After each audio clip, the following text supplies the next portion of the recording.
আমেরিকার মিডিয়া ভারতের মতো পুরোপুরি গদি মিডিয়ায় পরিণত হয়নি, তাই তারা তাদের প্রেসিডেন্টের মুখের সামনেও আয়না ধরতে এতটুকু দ্বিধা করে না। আর সেখানে এই কাজের জন্য তাদের প্রশংসাই করা হয়। এখানের মতো তাদের দেশদ্রোহী আখ্যা দিয়ে জনবিরোধী এবং গণতন্ত্র বিরোধী চাটুকার মিডিয়াকেই মাথায় তুলে নাচা হয় না। কেন বলছি এ কথা?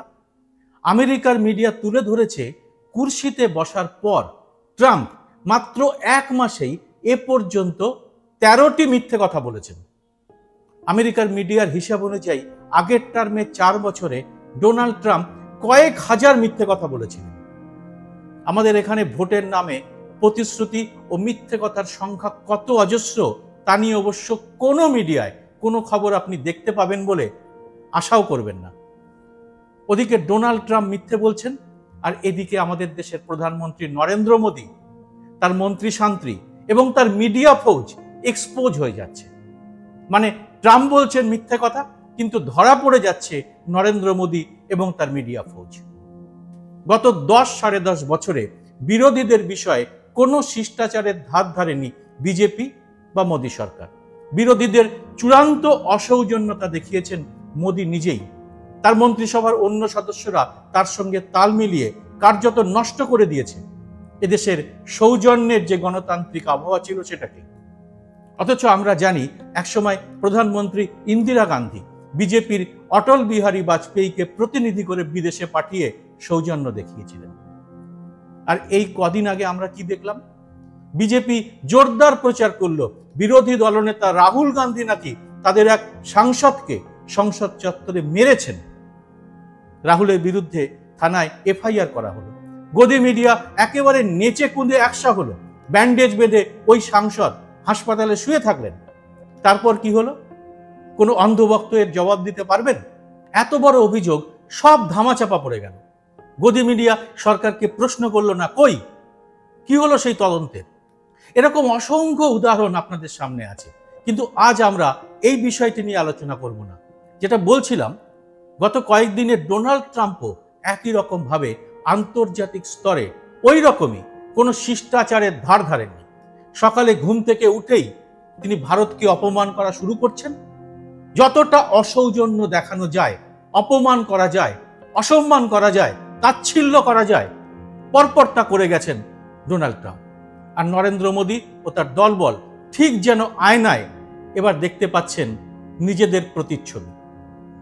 আজকের এই এপিসোডে আমি এই বিষয়টি নিয়েই কিছু তথ্য বিশ্লেষণ করব, আর সামনে আনবো ভারত সরকারেরই দেওয়া কিছু তথ্য। ভিডিওটি পুরোটা দেখে ভালো লাগলে লাইক দেওয়ার মতো একটা ছোট্ট কাজ করতে ভুলবেন না, কারণ তাহলেই এটা আরো মানুষের কাছে পৌঁছে দেবে ইউটিউব।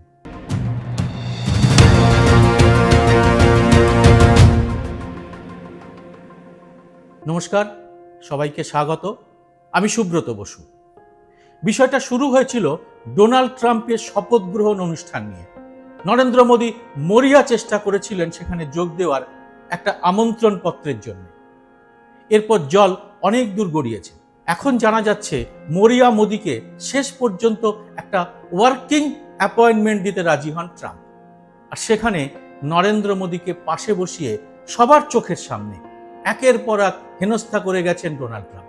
ব্রিক্স নিয়ে হেনস্থা করেছেন। I have spoken against BRICS. India is part of BRICS. Do you want to dismantle BRICS, or you want to US want to be part of it? I don't care, but BRICS was put there for a bad purpose, and most of those people don't even want to talk about it now. They're afraid to talk about it because I told them if they want to play games with the dollar, then they're going to be hit with a 100% tariff the day they mention that they want to do it. And they will come back and say, we beg you not to do this. BRICS is dead since I mentioned that. BRICS died the minute I mentioned that. Press conference করিয়ে হেনস্থা করেছেন। আমেরিকায় অবৈধভাবে অনেক দেশের নাগরিকই বসবাস করে, চীন, রাশিয়া, মেক্সিকো, কানাডা সহ অনেক দেশেরই। কিন্তু ডোনাল্ড ট্রাম্প বেছে বেছে হেনস্থা করলেন ভারতীয়দের। সেই হেনস্থা পর্ব এখনো জারি রয়েছে। শিকল বেঁধে ভারতে ফেরত না পাঠিয়ে তাদের কৃতদাসের মতো পাঠানো হচ্ছে ডিটেনশন ক্যাম্পে এবং কোস্টারিকার মতো দেশে। এর মধ্যেই ভারতের ভোটে 21 মিলিয়ন মানে 182 কোটি টাকার অনুদান নিয়ে শোরগোল ফেলে দিলেন ট্রাম্প। পরপর 3 দিন তিনি 3 রকম বয়ান দিলেন। তার মধ্যে প্রথম 2 দিনের বয়ান শুনেই কোমর বেঁধে নেমে পড়েছিল বিজেপি, তাদের আইটি সেল, মিডিয়া ফৌজ এবং মোদী মন্ত্রিসভার কয়েকজন সদস্য। ট্রাম্প কোনো নাম না করলেও তারা রাহুলের নাম বসিয়ে প্রচার শুরু করে দিলেন। কিন্তু 3 নম্বর বয়ানে ডোনাল্ড ট্রাম্প সরাসরি নাম নিলেন ভারতের প্রধানমন্ত্রী নরেন্দ্র মোদীর। বলে দিলেন টাকাটা দেওয়া হয়েছে মাই ডিয়ার ফ্রেন্ড নরেন্দ্র মোদীকেই। ভারত সরকারকে বলেননি, বলেছেন নরেন্দ্র মোদীকেই, এবং তা ভারতের ভোটার টার্ন আউট বাড়ানোর জন্য। $21 million going to my friend Prime Minister Modi in India for voter turnout. We're giving 21 million for voter turnout in India. What about us? I want voter turnout too, Governor. এ নিয়ে ওই দিনই করা আমার ভিডিওটি যারা দেখেননি তাদের জন্য ডেসক্রিপশন বক্সে লিঙ্কটা দিয়ে রাখলাম। আর এই কথার পরেই শ্মশানের স্তব্ধতা নেমে এলো বিজেপি এবং গদি মিডিয়ায়। একটা প্রতিবাদও শোনা গেল না নরেন্দ্র মোদীর পক্ষ থেকে। তার মন্ত্রিসভার সদস্যরা এ নিয়ে একটা টুইট পর্যন্ত করলেন না, বরং বিজেপির বিতর্কিত নেতা প্রাক্তন সাংসদ সুব্রমণিয়াম স্বামী জানিয়ে দিলেন 182 কোটি টাকার এই ঘুষ কেলেঙ্কারি নিয়ে তিনি আদালতে যাবেন। এতে শুকিয়ে গেল অনেক বিজেপি নেতার মুখ। ইউএসএইড বা আন্তর্জাতিক ক্ষেত্রে আমেরিকান অনুদান যে বহুদিন ধরেই আমাদের দেশে চলছে তা আমি আমার আগের একটা ভিডিওতে জানিয়েছিলাম। কৃষি, স্বাস্থ্য, এনার্জি, স্বচ্ছতা এরকম বেশ কিছু ক্ষেত্রেই আমেরিকান এই অনুদান দেওয়া হয়। সরকার বিভিন্ন সময় তা বিভিন্ন মন্ত্রককে বন্টনও করে। আজ পর্যন্ত এ নিয়ে কেউ কোনো প্রশ্ন তোলেননি, কিন্তু এবার ডোনাল্ড ট্রাম্প বলেই বসলেন ইউএসএইডের 21 মিলিয়ন বা 182 কোটি টাকা ভারতের নির্বাচনে ভোটার টার্ন আউট বাড়ানোর কাজে ব্যবহার করা হয়েছে।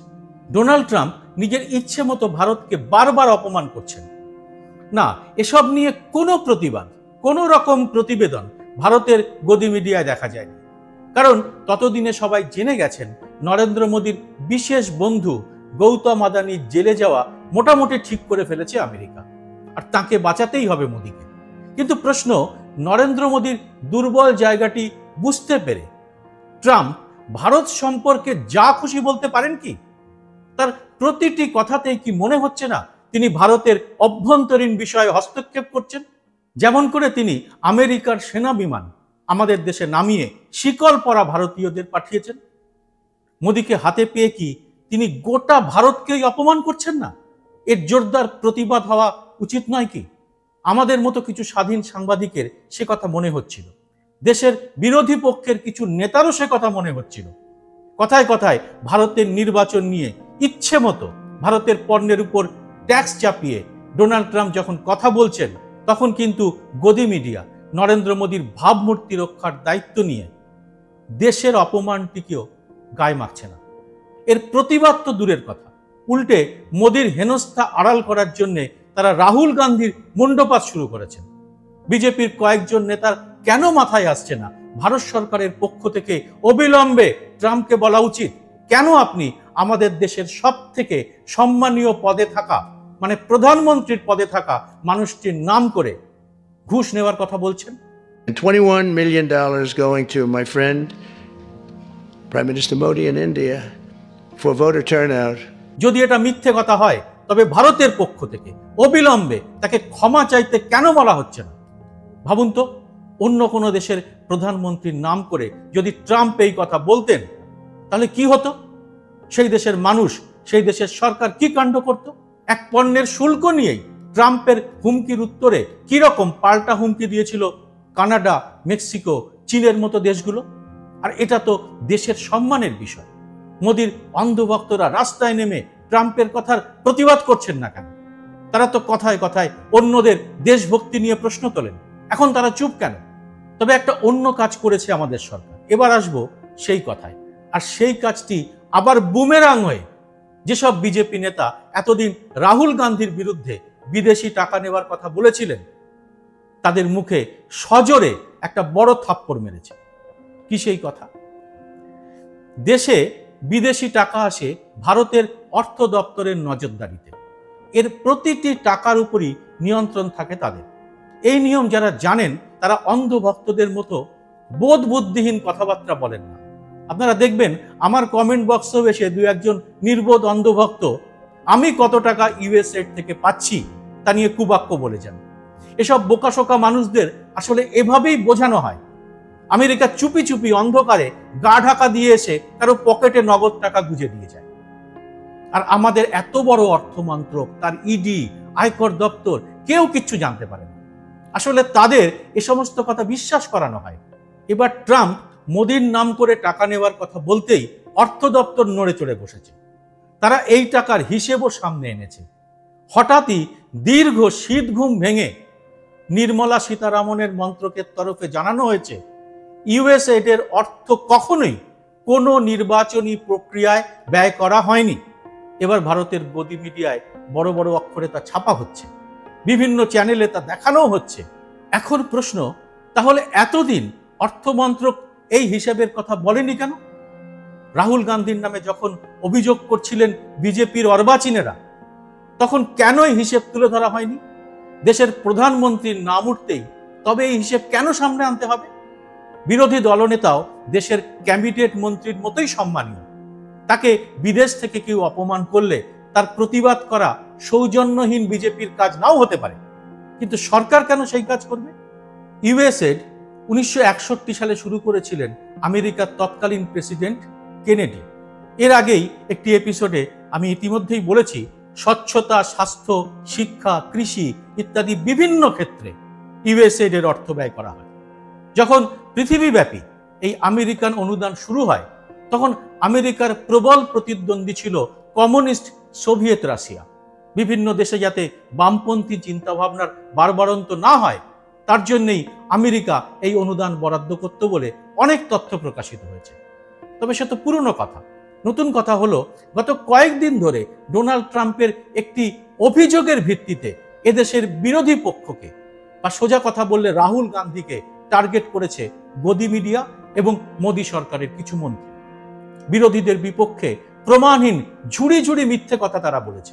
অথচ তখন যদি ভারতীয় অর্থমন্ত্রক এই সত্য কথাটি তুলে ধরত, তাহলে আন্তর্জাতিক স্তরে এতটা মুখ পুড়ত না মোদী সরকারের। ভারতীয়দের বিশ্বাসযোগ্যতা নিয়েও তেমন কথা উঠত না। ডোনাল্ড ট্রাম্প এদেশের আভ্যন্তরীণ বিষয়ে লাগাতার হস্তক্ষেপ করে যাচ্ছেন, যা খুশি বলে যাচ্ছেন, তা নিয়ে বরং একটা কঠোর অবস্থান নিতে পারত মোদী সরকার। ব্যাপক প্রতিবাদ ও প্রচার করতে পারত গদি মিডিয়া। এই কাজে বিরোধীদের নিয়ে সর্বদলীয় বৈঠকও করতে পারত তারা। কিন্তু এখন যখন সরাসরি নরেন্দ্র মোদীর নাম নিয়ে ফেলেছেন ডোনাল্ড ট্রাম্প, তখন আর মুখ লুকানোর জায়গা নেই বিজেপি বা গদি মিডিয়ার। ইউএসএড এই দেশের যে বিশেষ 7টি ক্ষেত্রে অর্থ বরাদ্দ করে, তা এখন জলের মতো করে জানিয়ে দিয়েছে আমাদের অর্থমন্ত্রক। এই সহজ সত্যটা তারা এতদিন কি ইচ্ছে করে চেপে রেখেছিল? মোদির নাম যদি ডোনাল্ড ট্রাম্প সরাসরি না নিতেন, তাহলে ট্রাম্পের কথার উপরেই এদেশের মিডিয়া বানিয়ে ফেলতো ঝুড়ি ঝুড়ি মিথ্যে কথা। রাহুলকে বানানো হতো দেশদ্রোহী ভিলেন। এখন অর্থমন্ত্রক জানিয়েছে স্বচ্ছতা, কৃষি, এনার্জি, স্বাস্থ্য এরকম 7টি ক্ষেত্রে ইউএসএড এর বরাদ্দ তারা পেয়েছে। আসলে প্রতি বছরই আন্তর্জাতিক স্তরে আমেরিকান এই দানছত্র হয়ে থাকে, কিন্তু ইউএসএড এর এই টাকা নিয়ে প্রকাশ্যে রাজনীতি করেছেন স্বয়ং নরেন্দ্র মোদী। সরাসরি নির্বাচনের কাজে এই টাকা হয়তো বরাদ্দ করা হয়নি, সরকারের এই দাবিকেই আমরা বিশ্বাস করছি, কিন্তু যে সমস্ত ক্ষেত্রে এই টাকাটি বরাদ্দ করা হয়েছে তার কৃতিত্ব ভোটের সময় কি নেননি নরেন্দ্র মোদী? মনে করে দেখুন, স্বচ্ছ ভারত থেকে শুরু করে সব ক্ষেত্রেই এর রাজনৈতিক লাভ কিন্তু ভোট বাক্সে মোদী তুলেছেন। অর্থাৎ ঘুরিয়ে বলা যায়, ডোনাল্ড ট্রাম্প ভারতের নির্বাচনে ইউএসএড এর যে টাকার কথা বলেছেন তা মিথ্যে হলেও অন্য দিক থেকে কিছুটা হলেও সত্যি। আর অর্থমন্ত্রক এতদিন চুপ করে থেকে সরকার পক্ষকে একটা সুযোগ করে দিয়েছে রাহুল গান্ধীর একটা দেশ বিরোধী ইমেজ তৈরি করা। কিন্তু সরাসরি নরেন্দ্র মোদীর নাম ডোনাল্ড ট্রাম্প উচ্চারণ করতেই বিজেপি তার আইটি সেল এবং মন্ত্রিসভার সদস্যদের সব খেলাই এখন কি শেষ হয়ে গেল? এই ব্যাপারে কি বলেন আপনারা? জানাবেন কমেন্ট বক্সে। ভিডিওটি ভালো লাগলে এটিকে লাইক ও শেয়ার করে দিন আরো মানুষের কাছে। আর স্বাধীন সাংবাদিকতার পাশে থাকতে চ্যানেলটি সাবস্ক্রাইব করে নোটিফিকেশন বেলটি চালু করে রাখতে ভুলবেন না। কারণ ইউটিউবের অ্যালগোরিদম কিন্তু আমার সব ভিডিও আপনার কাছে তুলে ধরে না। অ্যালগোরিদমের চক্করে না পড়ে আমার ভিডিওগুলো সবার আগে পেতে মাসে মাত্র 29 টাকা দিয়ে চ্যানেলের মেম্বারশিপও নিতে পারেন। জয় হিন্দ, সত্যমেব জয়তে।